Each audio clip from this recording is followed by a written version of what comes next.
कहानी की शुरुआत वीको नाम के एक लड़के से होती है जिसने बचपन में ही अपने पिता को एक कार एक्सीडेंट के दौरान खो दिया था। तभी से वीको के मन में ऊंचाई को लेकर डर बैठ गया था और फिर एक दिन जब उसके स्कूल वाले सभी बच्चों को पहाड़ पर सूर्य ग्रहण दिखाने ले जा रहे थे तो वीको इस ट्रिप पर नहीं जाना चाहता था, पर उसकी माँ ने उसे हिम्मत देते हुए स्कूल ट्रिप पर जाने के लिए मना ही लिया। इसके बाद हम वर्तमान समय से 1000 साल पहले एक जादूगर को देखते हैं जो अपने जादू के जरिए स्टोन ऑफ पावर को हासिल करने की कोशिश कर रहा था और उसके इसी जादू ने एक ड्रैगन का रूप लिया जो ठीक उसी ड्रैगन की तरह था जो वीको की जैकेट पर बना हुआ था। उधर वीको अपने खास दोस्त टॉम के साथ काफी मजे कर रहा था और वो लोग अपने साथ कुछ पटाखे और मैक्स फोन भी लाए थे, लेकिन तभी वो सब एक ब्रिज पर पहुंचे जिसे उन्हें पार करना था। लेकिन अपने फोबिया की वजह से वीको ब्रिज के बीच में ही रुक गया और अब उसे चक्कर आ रहे थे, इसीलिए टॉम को उसे खींचकर वापस लाना पड़ा, जिसके बाद बाकी सभी उस पर हंसने लग गए। बेचारे वीको को बहुत ज्यादा बेइज्जती महसूस हो रही थी और इसीलिए वो वहाँ से भागकर एक चट्टान के पास आ गया। जल्द ही उसका पीछा करते हुए टॉम भी वहाँ पहुँच गया। टॉम अपने दोस्त का मुंह ठीक करना चाहता था, पर उसी वक्त अचानक से सूर्य ग्रहण का समय हो गया और उस पूरी जगह में एक बहुत तेज भूकंप आया, जिसके चलते टॉम का पैर फिसल गया। वो तो सीधा नीचे गिरने वाला था, लेकिन फिर ऐन वक्त पर उसने चट्टान को पकड़कर खुद को बचा लिया, लेकिन वो ज्यादा देर तक ऐसे नहीं रुक सकता था। उधर वीको अपने दोस्त की मदद तो करना चाहता था, पर अपने डर की वजह से वो आगे नहीं बढ़ पा रहा था। और तभी एक अनजान पोर्टल ने नीचे से आकर उसे अंदर खींच लिया। जब वीको वापस खड़ा हुआ तो वो बिल्कुल उसी जगह पर खड़ा था, लेकिन अब समय बदल चुका था। वो पता नहीं कैसे 1000 साल पुरानी दुनिया में पहुंच गया था। उधर पास ही में ओलिश्को नाम का एक लड़का अपने प्यार के लिए फूल चुनने में व्यस्त था, पर तभी अचानक कुछ सैनिकों ने उसके ऊपर हमला कर दिया। ओलिश्को के लिए उन सभी को हराना काफी आसान था, और तभी उनका लीडर एंडाल्को भी वहाँ पहुँच गया और उसने अपने सैनिकों के साथ मिलकर ओलिश्को को अपना कैदी बना लिया।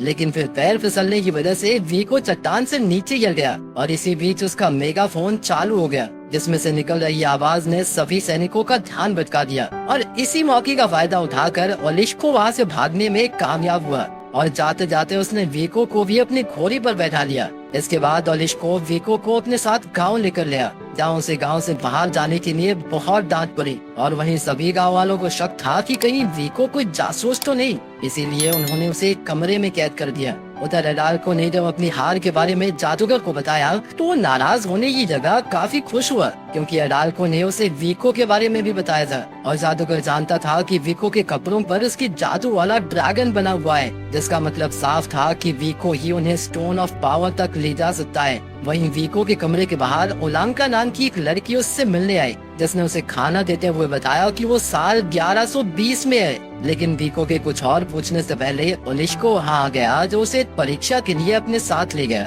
दरअसल वो उसे नदी में फेंकने वाले थे, जहाँ वाटर स्पिरिट से टेस्ट करेंगी कि वो जासूस तो नहीं है। पानी में जाते ही वीको को लग रहा था कि शायद वो बच नहीं पाएगा, और तभी वाटर स्पिरिट्स ने उसे उठाकर बाहर फेंक दिया, जिसका मतलब ये था कि उसका मन साफ है, वो कोई जासूस वासूस नहीं है। इसके बाद वीको को गांव के लीडर्स के साथ अच्छे से मिलने का मौका मिला, जिसमें ऑक्सी, इलियाना और डॉब्रिन शामिल थे, जिनसे मिलते ही वीको को तुरंत याद आ गया कि भाई इनके बारे में तो किताबों में पढ़ाते हैं हमारी, पर उन्हें वीको के भविष्य से होने वाली बात पर अभी भी भरोसा नहीं हो रहा था। इसलिए वीको ने अपने मेगाफोन को दिखाते हुए उन्हें अपनी बात पर विश्वास करवाने की कोशिश की, जिसके बाद ऑक्सी ने उसे जल्द ही वापस उसकी दुनिया में भेजने का वादा किया। बाद में ऑक्सी ने वीको को बताया कि उसके पास वापस जाने के 2 तरीके हैं, या तो वो दोबारा सूर्य ग्रहण होने का इंतजार करे या फिर किसी जादूगर की मदद से उस पोर्टल को जबरदस्ती खोलने का तरीका ढूंढे। ओलिश्को जानता था कि जादूगर मेज किसी की भी मदद करने से पहले उसकी परीक्षा लेता था, इसलिए वीको ने ओलिश्को के साथ एक डील की, जिसके मुताबिक ओलिश्को मेज के सामने जाने के लिए वीको को तैयार करेगा और इसके बदले में वीको ने उसे अपना मेगाफोन देने का वादा किया। अगले कुछ दिनों तक वीको उसी गाँव में रहा जहाँ ओलिश्को ने उसे सभी चीजें सिखाना शुरू किया। इसी बीच वीको की मुलाकात तुरीन से भी हुई, जो एक वॉच टावर के अंदर कैद था। उधर ओलिश्को को अपनी ट्रेनिंग के बदले में भविष्य की चीजों से खेलने को मिल रहा था। वो तो इस डील से बहुत ज्यादा खुश था। वीको की ट्रेनिंग खत्म होने के बाद ओलिश्को ने उसे जादूगर मेज तक पहुंचने का मैप दिया, लेकिन यह रास्ता उसे अकेले ही तय करना होगा। अगली सुबह उस दूसरे जादूगर ने कौवे को वीको पर नजर रखने के लिए भेजा, जो गांव को छोड़कर जंगल की तरफ बढ़ रहा था। लेकिन उस बेचारे को ओलिश्को का दिया हुआ मैप समझ ही नहीं आ रहा था कि तभी उसकी नजर पास ही में मौजूद ओलांका पर पड़ी, जो उसकी मदद करने के लिए तैयार थी। इसके बाद वो दोनों जंगल के बीच चलते चलते एक पतली सी सुरंग के पास पहुँचे। जहाँ पहुँचते ही वीको एक खाली जगह पर पहुँच गया जो असल में जादूगर मेज का बनाया हुआ एक जाल था। उसे वहाँ सिर्फ मेज की आवाज सुनाई दे रही थी, जिसमें वीको से उसके सबसे बड़े डर के बारे में पूछा और उसके पास सच बोलने के अलावा और कोई चारा नहीं था। वीको ने तुरंत ही अपने बचपन की कहानी बताते हुए अपने डर के बारे में मेज को बताया, जो वीको की ईमानदारी से खुश होकर उसे स्टोन ऑफ पावर तक पहुंचने का रास्ता बताने को तैयार हो गया। इसके बाद मेज ने उसे बताया कि उसे स्टोन ऑफ पावर एक ऐसी जगह मिलेगा जहाँ विंगलेस अपना घोंसला बनाते हो और वहाँ तक पहुँचने के लिए उसे हवा की जरूरत होगी और वो काम सिर्फ तभी करेगा जब दो दिल एक साथ जुड़ेंगे। इसके तुरंत बाद ही वीको वापस जंगल में पहुंच गया, जहाँ पता चला कि ओलांका के हिसाब से तो वीको कभी उसे छोड़कर गया ही नहीं। इसके बाद वीको ने ओलांका को मेज की पहेली सुनाई और उसके मुताबिक उन्हें स्टोन ऑफ पावर एक खास गांव में मिलने वाला था। कुछ देर बाद ही वो लोग वहाँ पहुँच गए और वीको ने उस पत्थर को ढूंढने के लिए एक खास पतन बनाई जो सीधा जाकर तालाब में गिर गई। जिसके बाद वीको ने भी तुरंत उस तालाब में छलांग लगा दी और थोड़ी ही देर बाद उसे स्टोन ऑफ पावर मिल भी गया। लेकिन जादूगर के भेजे हुए कौवे ने भी ये नजारा देख लिया था और उसने तुरंत ही इसकी जानकारी जादूगर को दे दी। जिसके बाद जादूगर ने वीको को पकड़ने के लिए अपनी फौज भेजी। जादूगर की फौज ने वीको और ओलांका को पकड़ने के साथ साथ उस गांव पर भी हमला कर दिया जहां उन्हें वो पत्थर मिला था। लेकिन ये सब वॉच टावर पर मौजूद एक आदमी ने देख लिया और उसने तुरंत ही ओलिस्को और उसके साथियों को इसकी खबर दे दी। जिसके बाद वीको और ओलांका को बचाने के लिए उसके गांव से भी एक फौज आ गई, जिसका नेतृत्व कर रहा था ओलिस्को। ओलिस्को और उसके साथियों ने बड़ी ही आसानी से जादूगर की पूरी फौज को हरा दिया। जिसके बाद वो सभी वापस अपने गाँव आ गए, जहाँ पहले तो वीको और ओलांका को अकेले बाहर जाने के लिए डांट पड़ी और बाद में ये फैसला किया गया कि अगले दिन ऑक्सी वीको के साथ जाकर उस पत्थर का इस्तेमाल करेगा। वहीं दूसरी ओर एंडाल को जादूगर के ऊपर बहुत ज्यादा गुस्सा था, क्योंकि जादूगर की वजह से उसकी पूरी एक फौज की टुकड़ी खत्म हो गई थी। अगली सुबह वीको और ऑक्सी उस चट्टान के पास तो पहुँचे पर उसका कोई फायदा नहीं हुआ। जिसके बाद ऑक्सी का मानना था कि उन्हें बरसात शुरू होने तक इंतजार करना पड़ेगा, क्योंकि स्टोन ऑफ पावर का देवता बारिश का देवता भी था। गांव वापस आने के बाद वीको ने देखा कि ऑक्सी एक फ्लाइंग मशीन बनाने की कोशिश कर रहा था और इसमें वीको ने भी उसकी मदद करना शुरू कर दिया। उस दिन के बाद वीको अक्सर ऑक्सी के साथ ही काम करता रहता था और वो बीच बीच में ओलांका के साथ भी समय गुजारता। उधर वो जादूगर एक और जादू तैयार करने में लगा हुआ था, पर इसी बीच इलियाना और डोब्रिन्या ने एक ह्यूमन सैनिक को पकड़ा, जिसने उन्हें बताया कि एंडाल को स्टोन ऑफ पावर के बारे में जानता है। जिसके बाद उन सब ने मिलकर उस पत्थर को छुपाने का फैसला किया। ऑक्सी के मुताबिक वॉच टावर सबसे सुरक्षित जगह थी और वीको इतनी ऊपर जाने के लिए तैयार नहीं था। जिसके बाद ऑक्सी ने उसे समझाया कि एक इंसान को हमेशा अपने डर पर जीत पानी चाहिए। जिसके बाद वो ऑक्सी के साथ वॉच टावर के ऊपर तक पहुंच गया, जहां पहली बार उसने अपने डर का सामना किया। साथ ही ऑक्सी ने स्टोन ऑफ पावर को भी वॉच टावर पर छुपा दिया, पर जादूगर के किए हुए जादू की मदद से उसे इस बारे में पता चल गया और अब उसके हिसाब से उस पत्थर को छीनने का सही समय था। कुछ ही घंटों बाद बहुत तेज बारिश हुई, जिसमें तुरीन के ऊपर भी पानी गिर रहा था। ये देखकर वीको को बहुत बुरा लगा और उसने तुरंत ही उसके पिंजरे को ऊपर से ढक दिया। ओलांका उसके इस बर्ताव से बहुत खुश हुई और उसने वीको के गाल पर एक किस कर दी। उसी रात बिजली गिरने की वजह से कुछ पत्थर टूट गए, जिसका फायदा उठाकर तुरीन अपने पिंजरे से आजाद हो गया और फिर बारिश का सहारा लेते हुए सीधा एंडाल्को के पास पहुंचा, जो कि असल में उसका भाई था। पर एंडाल्को को अपने भाई के आने से कोई खास खुशी नहीं हुई थी। पर तभी जादूगर की नजर स्टोन ऑफ पावर पर पड़ी, जिसे तुरीन अनजाने में अपने साथ ले आया था। लेकिन उस पत्थर की शक्तियाँ अभी भी सो रही थी।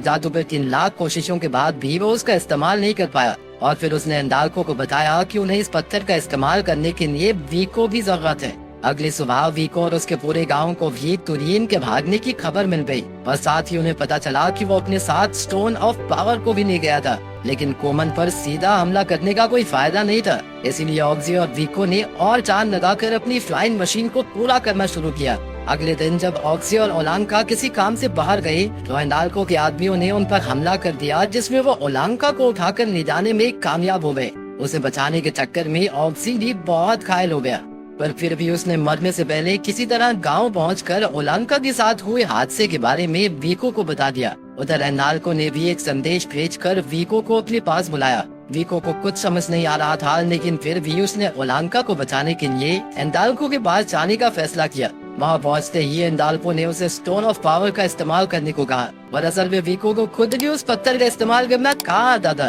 पर फिर भी उसने एंडाल्को को चकमा देने के लिए अपने बैग से पटाखे निकालकर झूठे मंत्र बनने शुरू कर दिए, जिसके बाद उसने पटाखों को सैनिकों पर फेंक दिया, जिस वजह से वहाँ भगदड़ मच गई। वीको इस मौके का फायदा उठाकर ओलांका के साथ वहाँ से भागना चाहता था, पर ऐन वक्त पर एंडाल्को ने उसे फिर से पकड़ लिया और फिर उन्होंने उसे अपनी जान बचाने का एक आखिरी मौका दिया, जिसके बाद वीको ने अपना सारा दिमाग उस पहेली को सुलझाने में लगा दिया और थोड़ी देर सोचने के बाद उसने ओलांका को अपने पास बुलाया और जैसे ही उन दोनों ने उस पत्थर को एक साथ पकड़ा तो उस पत्थर की शक्तियाँ फिर से जाग उठी। इसके बाद जादूगर उस पत्थर को लेकर अपनी फौज को बहुत ज्यादा ताकतवर बनाने चला गया और वहीं एंडाल्को ने तुरीन को, वीको और ओलांका को मारने का हुक्म दिया, लेकिन तुरीन को अभी भी वीको का उसके साथ किया हुआ अच्छा बर्ताव याद था, इसीलिए वो उसे मारना नहीं चाहता था। तो उसने वीको और ओलांका को एक घोड़े पर बैठाकर वहाँ से भगा दिया, जिसके बाद एंडाल्को ने तुरीन को गद्दार घोषित करके खत्म कर दिया। अगली सुबह वीको और ओलांका ने अपने गांव पर होने वाले हमले के बारे में सबको सावधान तो कर दिया,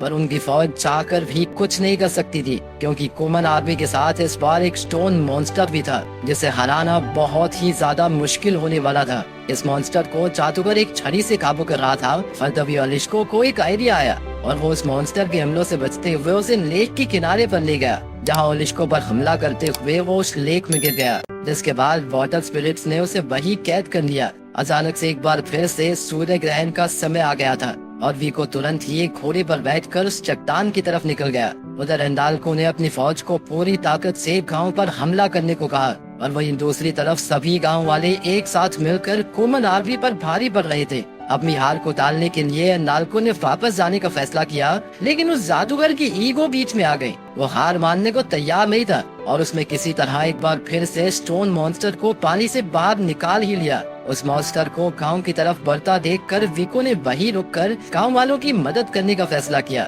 इसके बाद वो ओलिस्को की मदद से वॉच टावर पर चढ़ा और फिर उसने ऑक्सी और अपनी बनाई हुई फ्लाइंग मशीन से एक उड़ान भरी, जिसकी मदद से वो उस चट्टान पर पहुंच गया जहां से जादूगर उस मॉन्स्टर को चला रहा था। वहां पहुंचकर वीको ने तुरंत ही जादूगर को चट्टान से नीचे गिरा दिया और अब स्टोन ऑफ पावर का मालिक वो खुद था, लेकिन तभी एंडाल्को भी वहां पहुंच गया। वीको जानता था कि वह एंडाल्को का सामना नहीं कर पाएगा, इसीलिए उसने पत्थर को लेक में फेंक दिया, जिसके पानी में जाते ही वो स्टोन मॉन्स्टर टूट गया। उसकी इस हरकत से गुस्साए एंडाल्को ने वीको को मारने की कोशिश की, लेकिन ऐन वक्त पर ओलिस्को ने वहां पहुंचकर वीको को बचा लिया और अभी भी उनका काम पूरा नहीं हुआ था, क्योंकि सूर्य ग्रहण खत्म होने ही वाला था। इसलिए ओलिस्को वीको को लेकर तुरंत ही उस चट्टान के पास पहुंचा, जहां उन्हें वो पोर्टल मिला जिसमें से वीको आया था। पर जाने से पहले ओलांका ने हमेशा वीको का इंतजार करने का वादा किया और जैसे ही वीको उस पोर्टल में घुसा तो वो सीधा उसी समय में पहुंच गया जब उसका दोस्त टॉम नीचे लटक रहा था और इस बार वीको ने उसे बचा लिया, जिसके बाद वो अपनी क्लास का हीरो बन गया। बाकी सब तो ठीक है यार, मुझे ओलांका के लिए बुरा लग रहा है। अगर वीडियो पसंद आई तो लाइक कर देना, चैनल को सब्सक्राइब कर देना। मिलते हैं अगली वीडियो में।